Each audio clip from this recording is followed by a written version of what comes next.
navenek milosrdné. Pán odpustil vám, proto odpouštějte i vy.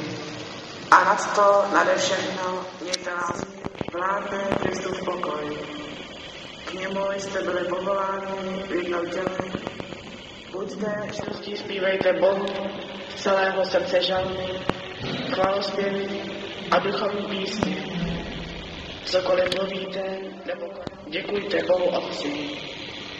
Ženy, buďte svému muži podřízení, jak se to sluší.